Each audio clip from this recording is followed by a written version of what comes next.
প্রতিটা ভোরের একটা নিজস্ব গল্প থাকে, আর আজকের এই পাহাড়ি সকালের গল্পটা একটু আলাদা। কারণ আজ আমি রওনা হব এমন এক পথে যেখানে প্রতিটা বাঁক এক একটা কবিতা, প্রতিটা রাস্তা এক একটা অনুপ্রেরণা। মিরিক একটা ছোট্ট শহর, কিন্তু শান্তির এক বিশাল মানচিত্র। এখান থেকে দার্জিলিং হয়তো কিলোমিটারে অনেকটাই ছোট, কিন্তু অভিজ্ঞতায় অনেকটা বিশাল। এই রাস্তাটা আমি শুধু বাইক চালিয়ে তোমাদেরকে দেখাবো না, আমি অনুভব করব, শুনবো পাহাড়ের সেই নীরব ডাক, মেঘের ফিসফিস আর নিজেদের হৃৎপিণ্ডের স্পন্দন। এই সফর শুধু একটা গন্তব্যের গল্প নয়, এটা একটা যাত্রার গান, যেখানে আমি আমার বাইক আর আমার পাহাড় একসাথে লিখতে চলেছি একটি নতুন অধ্যায়।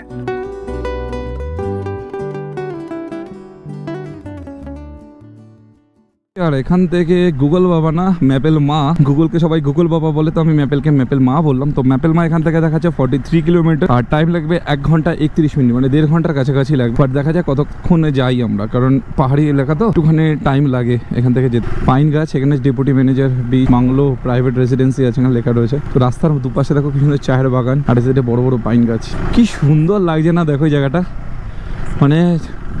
মানে প্রকৃতির সৌন্দর্য এতটা সুন্দর, মানে না দেখে বিশ্বাস করা যায় না। দেখো বাড়িগুলো কত সুন্দর, এটা হচ্ছে সাঙ্গামা হোমস্টে রেস্টুরেন্ট দেখো, আর এই পাশে চায়ের বাগানগুলো দেখো, ও একটা আলাদা রকমই লাগছে।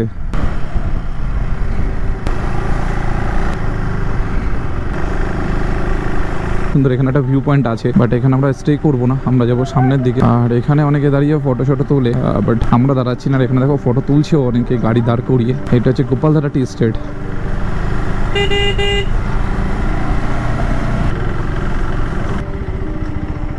এক্সপ্রেশন দেখো, রিয়াকশন দেখো ভাই 390 থেকে। পুরী হোমস্টে, আমার মনে হয় ভাই ভিড় কোলাহলের মধ্যে না থেকে এইসব ছোট ছোট হোমস্টেতে থেকে একটা দিন কাটানো যেতেই পারে।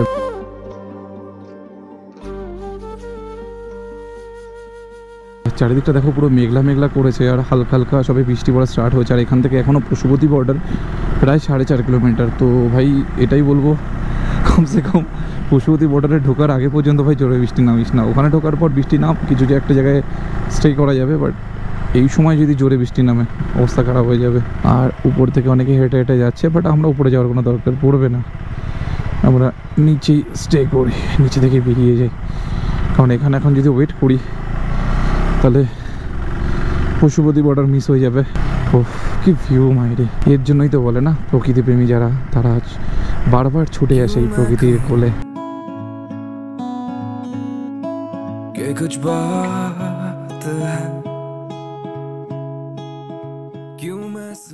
নিচে নেমে গেলাম, নিচে নেমে আবার উপরে দিকে উঠছি। কি সুন্দর ভাই জায়গাটা, ও বিশাল জোরে বৃষ্টি। এরকমই একটা ওয়েদার এসেছিলাম, মনসুন রাইডে এসেছিলাম আমরা, মনসুন রাইডে এসেছিলাম আমি, আপু, তারপর ওদিক থেকে আরও অনেকেই ছিল, সে সোনু ছিল, সোনুর দাদা ছিল। তো সেই সময় যখন এসেছিলাম এইসব জায়গা পুরো মেঘলা মেঘলা ছিল, তার সাথে পুরো কুয়াশা, কিছু দেখতে পাচ্ছিলাম না। তখন আমরা বলছিলাম ভাই এই রাস্তা থেকে যাবো কী করে ভাই, শুধু আমাদের ফার্স্ট টাইম ছিল, ফার্স্ট টাইম এক্সপিরিয়েন্সটা টোটালি বুঝতে পারছো কেমন হবে। কোনোদিন পাহাড়ে রাইড করার অভিজ্ঞতা ছিল না আমার, ওই সময়টা অনেকটা প্রবলেম হয়েছিল। বাট এখন সময়ের সাথে সাথে অনেকবার আসার পর এখন ইজিলি হয়ে গেছে এই জায়গাটা। সেই জায়গা যেই জায়গা লোকে দেখতে আসে বারবার করে, দার্জিলিংয়ে আসে, রাস্তার দুধারে বড় বড় পাইন গাছ। আর এটা লেপচা জগতেও আছে, একটা বড় পাইন গাছের পুরো বাগান রয়েছে, সেখানে গিয়ে অনেকেই ফটোশ্যুট করে। বাট বেসিক্যালি এই জায়গাটা আসে বড় বড় পাইন গাছ দেখার জন্য। ये सब निकल जाता तो हो जाता ना, ये रुका के रखा है क्यों? गाड़ी यहाँ पे रखा है, आदमी नेपाल गया होगा। अच्छा, वो बॉर्डर पे। তো উপরে পশুপতি বর্ডারে এই সাইডে পুরো রাস্তা জ্যাম, পুরো উপর থেকে গাড়ি আসে, বাট নিচের গাড়ি এখানে রাখা। এই রোড থেকে আটকে আটকে আটকে আটকে যেতে হবে।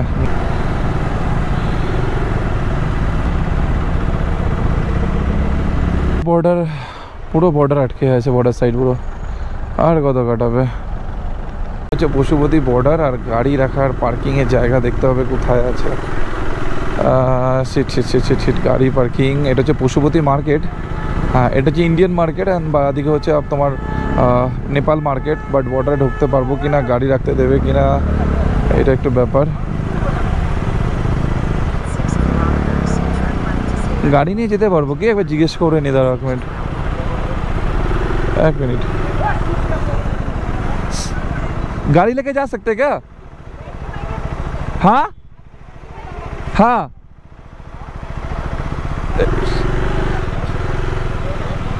सर जा सकते क्या आरसी वगैरह है ओरिजिनल है हाँ डॉक्यूमेंट्स नया गाड़ी आरसी नहीं निकला लेकिन बाकी पूरा पेपर से नहीं आरसी तो चाहिए इसलिए तो पूछ रहे हैं अच्छा एक हफ्ता हुआ है गाड़ी नया गाड़ी लिया है आरसी ओरिजिनल चाहिए आपका हाँ आरसी ओरिजिनल चाहिए ओरिजिनल का आरसी तो अभी तक नहीं निकले नया गाड़ी अब देख लीजिए ना आगे जाने नहीं देगा आपको अच्छा अच्छा तो इधर पे पार्किंग का कोई जगह है पार्किंग उधर करके पीछे सामने कोई है क्या पीछे बहुत मतलब बहुत गाड़ी है इधर भी बहुत ट्रैफिक होता है यहाँ नहीं रखना आगे थोड़ा सा आगे रख ले तो तब भी आप दिक्कत है उधर ही है बस अच्छा अच्छा अंदर में भी रख सकता है वहाँ पर कहाँ पे उधर ही जाके थोड़ा अंदर में है ना अच्छा अच्छा में रख सकता है आईडी दिखा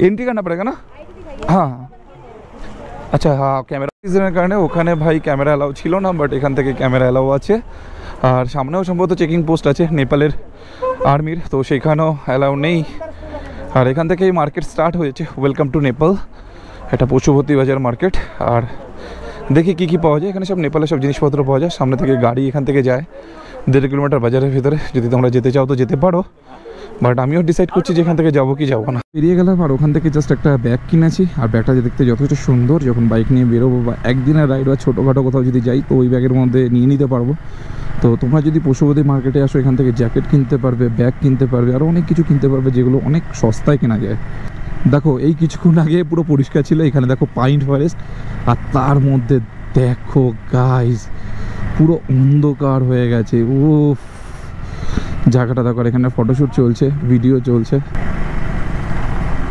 লাগছে ভাই আর এখানে তো ফটো তো এক चाहिए इधर पे फोटो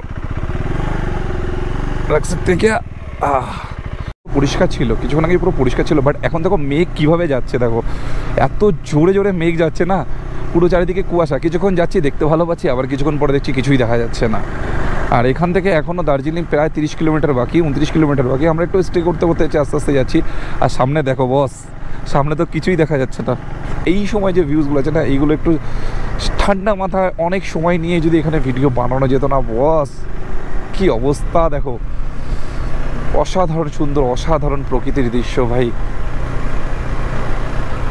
আর এগুলো হচ্ছে ছোটো ছোটো হোমস্টে দেখো এই যে খাম্বু হোমস্টে এইসব ছোটো ছোটো হোমস্টেতে থেকে না মজা বিশাল দেখো ঝিরিঝিরি করে বৃষ্টি হচ্ছে আর এই যে বর্ডার দেখছো এটা হচ্ছে নেপাল বর্ডার পোখরা বর্ডার আর এখানে ড্রোন টোটালি অ্যালাউড নেই আর এসএসবির এটা বর্ডার অফিস আছে আর এখানে দেখো মোমো টোমো বিক্রি করছে তোমরা যদি চাও এখানে খেতে পারো বাট পাইন গাছগুলোর ভেতর থেকে কুয়াশা দেখো সেই পুরোনো রাজবইয়ের মতো মনে হচ্ছে না ইয়ে শহর হে আমানিকা यहाँ के फिजा है निराली দেখো দেখো দেখো বাড়িবার শুধু বারবার করে শুধু কুয়াশা আর কুয়াশা হ্যাঁ আর একটা জিনিস যেটা তোমাদেরকে বলা উচিত যখন এরকম পাহাড়ে আসবে এরকম কুয়াশা থাকবে না নিজের ইন্ডিকেটার লাইট জ্বালিয়ে নেবে এবং সাদা লাইট না জ্বালিয়ে হলুদ কালার ইয়েলো কালার যে লাইটগুলো আছে ওগুলো জ্বালানোর চেষ্টা করবে তাতে কী হবে সামনে যে থাকবে তারও সুবিধা হবে ইভেন তোমারও সুবিধা হবে বন্ধুরা তোমরা একটা জিনিস ইমাজিন করো জাস্ট মনে করো এরকম কুয়াশা ঠিক আছে আর একটু অন্ধকার অন্ধকার তার মধ্যে থেকে মাঝে যদি কেউ সাদা কালারের কোনো শাড়ি বা ড্রেস পরেছে দাঁড়িয়ে থাকে না আমার তো ভাই বিচি মাথায় উঠে যাবে তোমাদের কী হবে আই ডোন্ট নো তো তোমাদের যদি সেরকম সিচুয়েশন করে দিন পরে থাকবো বা এরকম যদি মনে হয় জাস্ট ইমাজিন করো যে জায়গাটা কেমন এরকম কুয়াশা তার মধ্যে একটু অন্ধকার থাকবে আর একটা সাদা শাড়ি পরে যদি কেউ দাঁড়িয়ে থাকে আমার তো ভাই ফেটে পুরো হয়ে যাবে ও ভাই ও কিচ্ছু দেখা যাচ্ছে না ভাই কিচ্ছু দেখা যাচ্ছে না ও স্মৃতি হয়ে থাকবে এগুলো টাকা তো অনেকেরই আছে ভাই আমি মনে করি এই যে ঘুরতে যাওয়ার মজা না এই ঘুরতে যাওয়ার মজাটা তুমি টাকা দিয়ে সব জায়গায় তুমি পূরণ করতে পারবে না হ্যাঁ টাকা অবশ্য লাগে ঘুরতে গেলে তা কিন্তু ঘোরো ভাই আমি এটাই বলবো যে টাকা থাকলে শুধু টাকা জমিয়ে লাভ নেই মাঝে মাঝে বাড়ির লোক ফ্যামিলির লোক বা যদি তাও যদি না থাকে নিজে বেরিয়ে পড়ো ঘোরার জন্য ঘুরলে তোমাদের মন ভালো থাকবে সব কিছু ভালো হয় আর তার সাথে সাথে স্মৃতির অনেক কিছু দেখা যায়, যেমন প্রকৃতির যেগুলো আমরা জানি না, যেই জায়গাগুলো আমরা কোনোদিন আসিনি, সেই জায়গাগুলো এসে মনকে আরও বেশি ভালো করা যায়।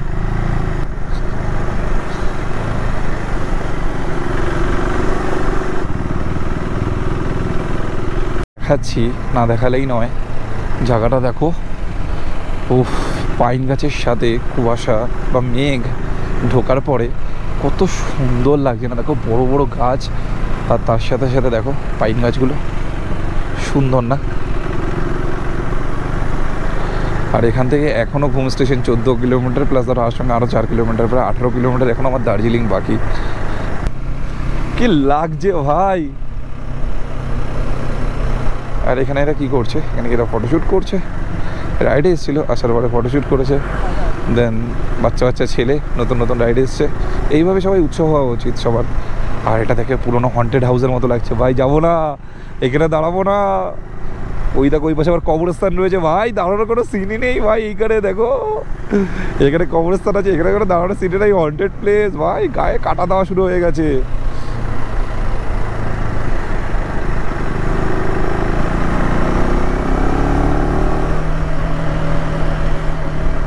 20 kilometre, Teesta Bazar 40 kilometre, Kalimpong 57 kilometre, Kurseong 37 kilometre, Siliguri 82 kilometre, NJP 87 kilometre, Bagdogra 94 kilometre. সবগুলোই বলে দিলাম তোমাদের জন্য এখান থেকে। আর বাদিকে যে রাস্তাটা চলে গেছে সেটা চলে গেছে মানিভঞ্জন থেকে তুমি তুমলিংয়ে যেতে পারবে। তুমলিংয়ে যদি তোমরা স্টে করতে চাও একদিন, সেখানে স্টে করতে পারো, অনেক হোমস্টে আছে। ওখান থেকে অসাধারণ সুন্দর একটা ভিউ আসে কাঞ্চনজঙ্ঘার। আর তার থেকে যদি ভালো করে তুমি কাঞ্চনজঙ্ঘা এবং মাউন্ট এভারেস্ট দেখতে যাও, তো তার জন্য তোমাকে যেতে হবে সান্দাকফু ট্রেক ডাইরেক্ট এখান থেকে করা হয়, মানিভঞ্জন থেকে গাড়িও ছাড়া হয়, তুমি এখান থেকে যেতে পারো। আর যদি মনে করো যে তুমি বাইক নিয়ে যাবে, তো ভাই তোমাকে নেপাল বর্ডার ক্রস করে দেন, সেখান থেকে পাস নিয়ে তারপর তোমাকে যেতে হবে। তাছাড়া ওখানে অ্যালাউ নেই। আগে মানিভঞ্জন থেকে ওঠা যেত, সোজা ওখান থেকে অফ করে দিয়েছে, মানে যাতায়াত বন্ধ করে দিয়েছে, রেস্ট্রিক্টেড করে দিয়েছে। হয়ে গেছে, অনেকটা টাইম হয়ে গেছে, আর খিদেও পেয়ে গেছে। তো এবার আর লেপচা জগতে দাঁড়ালাম না। আর লেপচা জগতে তোমরা যদি যাও 20 টাকা করে টিকিট, তোমরা টিকিট কেটে ভিতরে ঢুকে ফটো তুলতে পারো। আর এই বছর একটা নতুন জিনিস দেখলাম, আগের বছর যখন এসেছিলাম, উপর থেকে একটা ব্রিজের মতো করা হয়েছে, কাঠের পোলের মতো করা হয়েছে, ওর উপর থেকে জাস্ট একটা করার জন্য দিয়েছে, বাট ওটা এবার নতুন দেখলাম আমি। তো এইবার যারা আসবে বা আসার জন্য প্ল্যান করছো, তারা এবার এসে লেপচা জগৎ ঘুরে যেতে পারো, ভালো জায়গা। ঘুম স্টেশন দার্জিলিংয়ের, যেখান থেকে অতীতের অনেক স্মৃতি, অনেক মুভি, অনেক কিছুর সাথে জড়িয়ে আছে। তো এটা হচ্ছে সেই ঘুম স্টেশন। আর এখন কোনো টয় ট্রেন আপাতত নেই। তো পরবর্তীকালে টয় ট্রেন যখন আসবে তখন দেখা যাবে। এখন টয় ট্রেন নেই, দার্জিলিং ঢুকে গেছে, কিন্তু টয় ট্রেনের দেখা কিন্তু এখনও মেলেনি। আর এই রাস্তাগুলো খারাপ হয়েছে, কিন্তু অনেক আগে যখন এসেছিলাম তখন রাস্তাগুলো সুন্দর ছিল, বাট অনেকটা রাস্তা খারাপ আছে।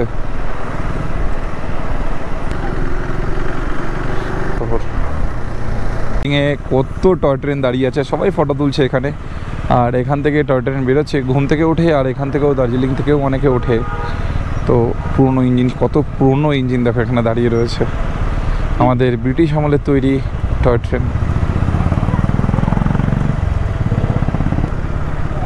এই ছেলেটা পুরনো এটাকেই দেখো টয় ট্রেনের মতো বানিয়ে নিয়েছে। দেখো ক্যাফেটাকে কি সুন্দর, পুরনো একটা জায়গাকে টয় ট্রেন বানিয়ে নিয়েছে। বাহ, जिस सर दार्जिलिंग मॉल यही रोड ऊपर ना।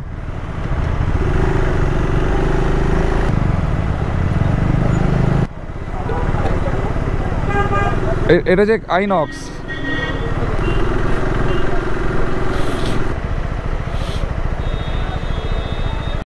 ভাই ফাইনালি রিচ দার্জিলিং। আর এখান থেকে ডান দিকে অনেক হোটেল আছে, বাট আমি কোনো হোটেল বুক করতে পারিনি। আর এখান থেকে সোজা উঠেছে ম্যাল রোডের দিকে। তো যারা ম্যাল রোডে যেতে চাও সোজা যেতে পারো, বাট আমার এখন সবাইকে হোটেলের বন্দোবস্ত করতে হবে। তো হোটেল কোথাও ফাঁকা আছে? এই জায়গায় যখনই আসি তখনই ক্রাউড ভাই, এনি টাইম ভাই। সিজন অফ সিজন বলে কিছু নেই ভাই, সবসময় সিজন এখানে। The Himalayan hotel, Himalayan restaurant. সবার আগে একটুখানি যাই, আমার চেনাশোনা যে জায়গা আছে ওখানে গিয়ে পাই কি না হোটেল, দেন দেখা যাবে। অ্যান্ড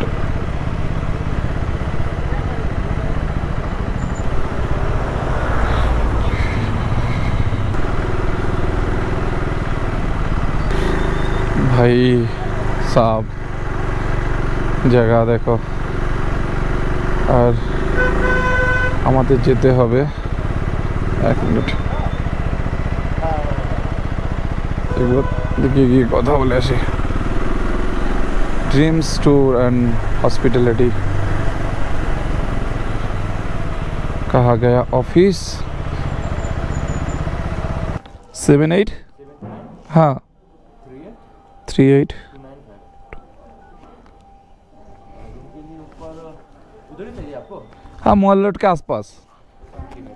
एक बार देखो भैया को তোমরা ভাবছো এর পরের ভিডিও কি হলো বা লাস্টের ফিনিশিং বা কি হলো, তার জন্য তোমাদেরকে আমি জানি সরি। আমার এসডি কার্ড কারাপ্ট হয়ে যাওয়ায় অনেকগুলো ফুটেজ নষ্ট হয়ে যায়, যেই কারণে তার পরের ফুটেজগুলো আর দেখাতে পারলাম না। তো চলো ভিডিও এখানেই শেষ করছি। জানি ভিডিওটা তোমাদের ভালো লাগেনি, তবুও যদি ভালো লেগে থাকে তাহলে like, comment, share and subscribe করে দিও।